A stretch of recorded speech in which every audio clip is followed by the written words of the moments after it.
Welcome to Charity Therapy, a podcast from Birkin Law about building better nonprofits. I'm your host, Jess Birkin.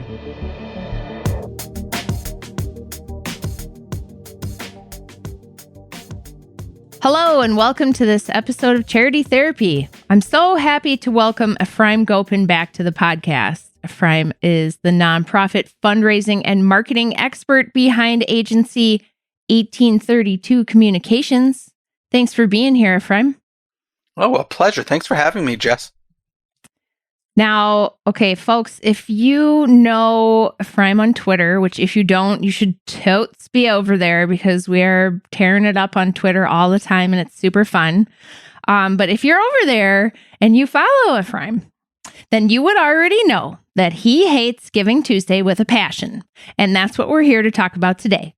So first, I want to ask you, is your problem like specifically with Giving Tuesday, or do you just really dislike all sort of like state or national statewide giving days? City and statewide giving days, 2 thumbs up. Giving Tuesday, 2 thumbs down. And that's everything in a nutshell. Okay. Well, I'm sure we're going to expand on that. Yep. So before I'm going to resist the urge to go down that rabbit hole, and let's just dig into our questions because I feel like this will be elucidated as we go through here. So let's just dig right in with our first question. Here we go. I am the fundraising director at my nonprofit, and I've been trying to get my team to be more data-driven about our strategies. After reviewing all our 2021 campaigns, I'm not happy with how our Giving Tuesday campaign went. We had a really high goal, but we didn't meet it. We sent emails the week before, and we sent letters to catch people in the giving mood around Thanksgiving, so I'm not sure what else to do. What are we doing wrong? I'm going to start with who said you did anything wrong. I think you did something right. You tried something new. You tried fundraising at a different time of year maybe than usual. You set goals for a fundraising campaign, and you went out and you tried to meet them. I don't think you did anything wrong. That's the first thing. So take Giving Tuesday out of the equation. You tried. And to be perfectly honest, most nonprofits are not risk takers. They're not bold. They're not willing to test. You were. True so that. Kudos to you. Kudos to you. We'll start with that. Number 2, I would give 2 pieces of advice. Number 1, your assumption is that people are in a giving mood around Thanksgiving. I'm not 100% sure that that's accurate. Yeah. You have to remember that around Thanksgiving, people are in a giving mood, yes, for certain things, maybe for homeless shelters, food banks, and that type of thing, but not in the same way that they're in a giving mood in December at year's end, and we'll talk about that a little bit later. The second thing is people around Thanksgiving there's family. It's the high season for flying. I believe it's the highest trafficked weekend of the entire year. You have to remember that there's also Black Friday, Cyber Monday is around Thanksgiving. So people's minds and emails, certainly, their inboxes are filled with deals for shopping, for presents, for the holidays. And that's kind of where their minds might be. So are they in a giving mood around Thanksgiving? Yes. Is it the same giving mood as around the December holidays? No, in my opinion. Yeah, I love that you're pointing that out because I had never really taken the time to think about that, but that's dead on. It's like if your mission is like technology literacy or something like, who cares? Nobody's thinking about you at Thanksgiving time. You're absolutely right. We're thinking about food, and it's cold out if you live somewhere where there's winter. I mean, you're thinking, I can't believe I never thought about this. Oh my God, I feel so dumb because that is absolutely genius.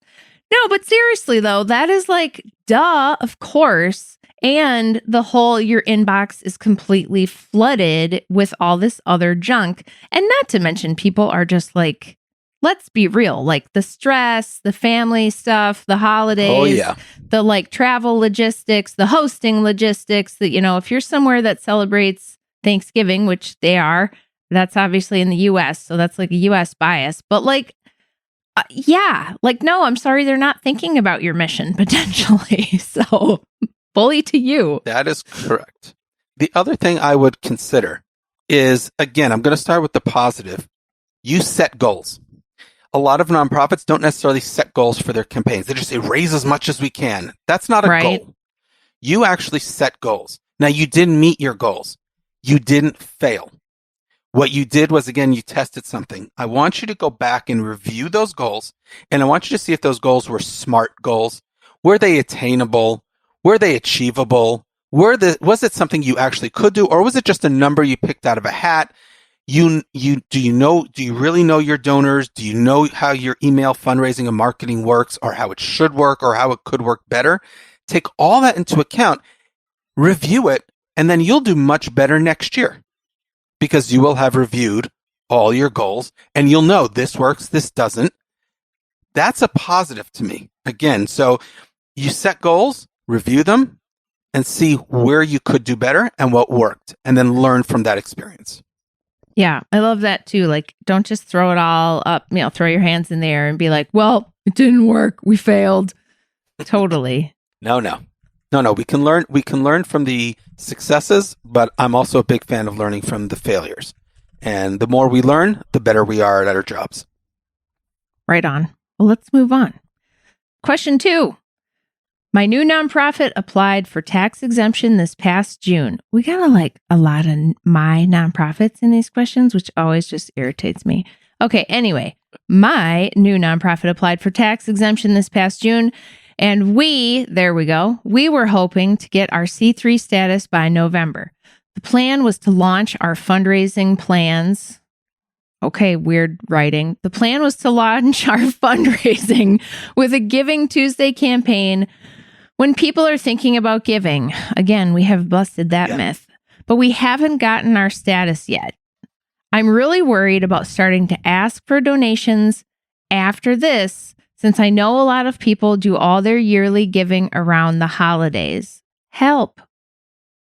Okay, let's take that apart one. Right? I definitely have some attorney views on this one too. Yes. I'm going to take this from the fundraising and marketing side. Number one, from the data, we know that about a third of all giving happens in December, certainly in those last 3 weeks of the year. So you are correct in wanting to launch a campaign, not necessarily around Giving Tuesday, but let's say in December. Giving Tuesday usually falls out in November. So I'll say December. Number 2, 12% of all giving in the United States takes place in the last 72 hours of the year. Okay? So there's big bucks, billions being given in that last month, let alone the last 3 days of the year. So you are right in wanting to, let's say, launch an appeal or a campaign during that time. That would be a good time. Again, that's the law of averages. That might not be good for your donors. Now, having said that, you're just starting out a nonprofit. So I don't know if you have a donor base. Now, if you don't have a donor base and nobody knows who you are, December is going to be a very tough time for you to launch a campaign. December is a time when you already, the relationships you have, and you build on those and you're getting donations in. It's going to be a very hard time to launch something completely new. In fact, I would suggest wait till you get the C3 status and launch in January or February when it's much quieter out there.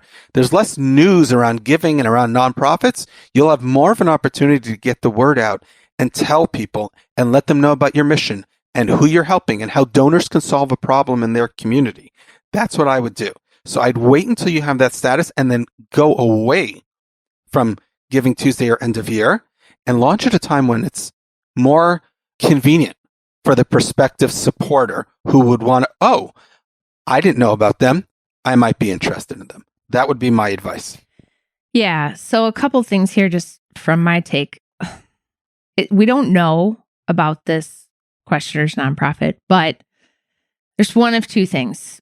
98% of the time when I'm working with somebody that's just getting their C3 status, ain't nobody know about you. Once in a great while, I'll be working with somebody where they're kind of like, oh my God, we blew up, it went viral, whatever. We've got all this support and we're backing into this now. But the overwhelming majority of the time, the only people that know about you are the people you know. And so your first campaigns are not going to be like this whole thing where you magically get your C3 status and suddenly the heavens open, money falls from the sky as if some, magical switch gets flipped that everyone just learns about you because you're a C3. Jess, isn't that how fundraising works? Though it's all unicorns and rainbows and Care Bears, isn't it? Just once the you heavens get that open C3 up, money status, falls. money just comes. One time I had a guy amazing. tell me he wanted to get the C3 status for the nonprofit so he could get 1/3 of his money from the government because he thought that public charity meant that they slid you an envelope or something. But I don't think this person's putting the cart before the horse. You're probably, your early supporters are going to be all people anyway, and you're dead on. Don't worry about this. They're not trying to cram in their end of year giving. I want to circle back to that really quick because that statistic is insane. Is there more? How much do we know about that statistic? What do we know what the size of the gifts are in those last 3 days? Are these huge gifts? Are these people for tax reasons that are moving big amounts of money? What's the deal there? So actually, about a week ago, I went to look and I didn't find the information I wanted to be able to answer your question. So I don't know big gifts, small gifts, mid-sized gifts, what's coming in and necessarily from who. What I know is 12% of all giving is coming in those last 3 days. It doesn't matter if it's small, large, mid-size, it's all coming in. Now, could it be the tax incentives? It's definitely plays into it. Does holiday season play into it? Yes. Is the fact that all nonprofits rush to do their campaigns in December in those last 3 days play into it? Yes.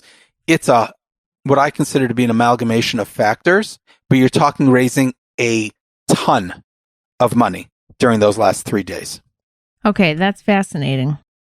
God, you just kind of wish you could pull all of the data out of the system, but of course it doesn't work like that.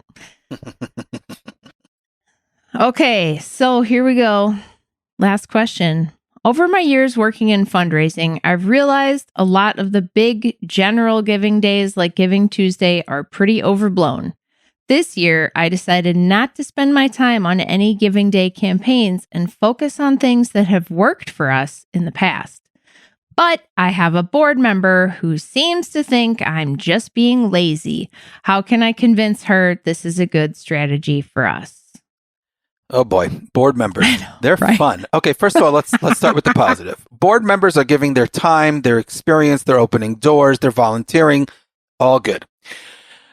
Where I have a problem with board members might be in their bottom line demands, that everything is about the almighty dollar. Fundraising and marketing are about building relationships, not money, folks. When a board member comes to me and says, you're being lazy because you didn't do a Giving Tuesday campaign, that says to me that board member is all about the dollar. And that's it, and nothing else. And so therefore, any day that people can give is a reason to go out there and give. You didn't do it. You have backed up that we know what works, and we can do better if we don't fundraise on Giving Tuesday. So that would be my answer to that board member. Show them the data. A lot of times, at least in my experience, board members may not be privy to the data and your experience. All they see is a budget, and they see how much was raised and what are expenses and hiring and firing. Yep. Share with them. Go to that board member very kindly and nicely and say, here's why we didn't. Show them what works better. Show them that a March, a campaign in March or a year-end campaign or a July campaign or an event, whenever it is, works better. Share that with them and show them you're not being lazy. You're actually doing what works. Now, consider that I always also say one of my favorite hashtags is always be testing. So it could be you have data that backs up don't do anything on Giving Tuesday. You might want to consider doing something else on Giving Tuesday, which could work, such as Gratitude Tuesday, which is one of my favorite things about that day. I don't like Giving Tuesday. Gratitude Tuesday is one of my favorite. Get on the phone. Get your volunteers together. Do a phone-a-thon. Call every single donor and say thank you on that day. All you're doing is saying thank you. That's it. Nothing else. Now, I can add what you can, once you have them on the phone and you're not making an ask, you can ask them, for example, for their origin story. How'd you find out about our organization? What program do you like the most? Why do you support us? What change would you like in the community? Make phone calls. call it Gratitude Tuesday, because when you do your year-end campaign, which follows right after Giving Tuesday, donors will remember the gratitude and they will give in big numbers. That's what you should be doing. Value bomb right there. Bingo. Yes. So that would be my answer. Yeah. You shouldn't have even said that. That's such good advice. That should just be like, everyone needs to send Ephraim $5 right now. That's a great idea. Oh, we're going to do an Ephraim-A-Thon. I like this. Ephraim-A-Thon. Our call lines are now open. You can send Ephraim $5 by texting. There you go. You see? See? This could work. I see a new business idea. But to the question, honestly, have a very open, honest, candid conversation with the board member and explain to them, here's what works, here's what we know doesn't. Maybe you've done a Giving Tuesday in the campaign in the past and it bombed. Show them what you did. Explain to them. Maybe they have ideas to make a campaign better. Maybe they have ideas for other things. Have that conversation. Board members are there to help. I know that sometimes they're breathing down your back. I know that sometimes they're a pain in the backside. Yeah. But on the other hand, some of them are there. They genuinely want to help. You have to help them help you. Give them the tools they need, and they in turn will turn around and they will help you, make you better at your job, get better results at the end of the day by partnering with your board members. Yeah. So I've got a whole little list of takeaways here. My sort of last one here was just hammering it home one more time. Fundraising is about building relationships. You can't just sign up for a giving day and expect dollars to come, right? And, the sort of counterpart to that is it is okay to educate your board on why you do or don't do this and, use your data to help you tell that story, right? I also think a great takeaway is, yes, a ton of giving happens in the last quarter of the calendar year, and 12% of it happens in the last 3 days of the year. So don't freak out about Giving Tuesday. It may not even be your day, right? And because we've already talked about, don't just assume that your mission is on the top of people's minds at the November Giving Tuesday, Thanksgiving time of year. Think it through. It might not be on their radar, and that's why your campaign is going to suck. So it may not just be for you, And then I think finally and fundamentally, it's almost more important to set fundraising goals than it is to meet them. Have smart goals, put thought into the goals, and don't call yourself a failure just because you missed the mark, right? It's important to have a plan and a process behind what you do and not just throw spaghetti at the wall and see what sticks. I will co-sign every single one of those. Please keep in mind, everyone, 2 hashtags. Always be learning, always be testing. Yes, totally. Love those, especially the always be learning. I'm never done learning. Learning is the best. Super fun. If you don't like to learn, just go away. Well, thanks so much for joining me today. If folks want to connect with you and get on your Twitter or learn about your services, where can we find you online, my dear? First of all, thank you, Jess, for having me on the podcast. Always a pleasure talking shop with you. If people want to learn more about my agency, 1832communications.com.